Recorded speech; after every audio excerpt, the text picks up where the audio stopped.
चल रहा, मजाक चल रहा है। 5:30 बजे एक सीक्रेट कोर्ट सेटअप की जाती है कोर्ट टाइमिंग्स के बाद। 18 गवाह, shockingly 18 witnesses were swiftly, hurriedly cross-examined, but not by Imran Khan's appointed legal team, not by Shah Mahmood Qureshi Saab's appointed legal team, by state-appointed defense lawyers who were immature, inexperienced, very young, जो एक ऐसी रिवायत कायम हुई है जो जिसकी कोई नज़ीर नहीं मिलती। और रात 10-11 बजे तक हमें प्रोसीडिंग्स से तो रात 6:30 बजे कल बाहर फेंक दिया गया, जैसा कभी नहीं होता। और हमें बाहर फेंकने के बाद उन वकला ने अपना ट्रायल किया। कैसे किया? स्याह किया, सफेद किया, वी डोंट नो। 2-2 मिनट के सवाल पूछे, फॉर्मेलिटी पूरी की। 18 गवाह रात के अंदर होना, लेट नाइट्स होना, फिर रातों रात शायद 11 बजे 342 की रिकॉर्डिंग का प्रोसेस बयान का वो हुआ। और हम रात से अब इस कोशिश में कि हमारी यहाँ सुनवाई हो।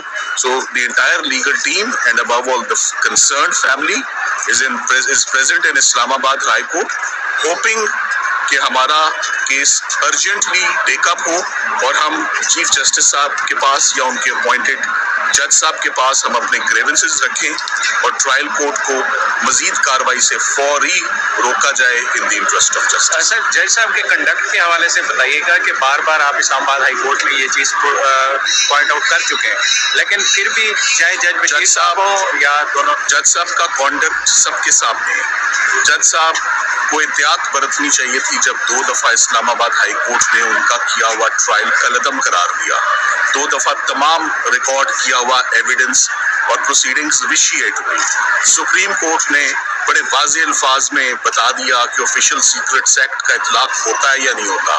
ये सजाए मौत और उम्र कैद का केस नहीं है, ये तो शायद छोटे जुर्म का भी केस बनता है या नहीं बनता, ये देखते हैं। मगर मेरा ख्याल है कि जो स्पेशल जज साहब है वो ना इस्लामाबाद हाई कोर्ट की बात सुनने में कोई यकीन रखते हैं और ना ही सुप्रीम कोर्ट के किसी ऑर्डर को वो अंडरस्टैंड करेंगे या उसको इम्प्लीमेंट करेंगे। तो ओवरऑल मैं कल भी बोला, अभी भी बोलता हूँ कि आप आइन को, आर्टिकल 10 को, आप फेयरनेस को, आप वकला को, आप वकला के रोल को, आप उनके फंक्शन को टू डिफेंड पीपल, आप इस सारे प्रोसेस को अब दफन कर दें।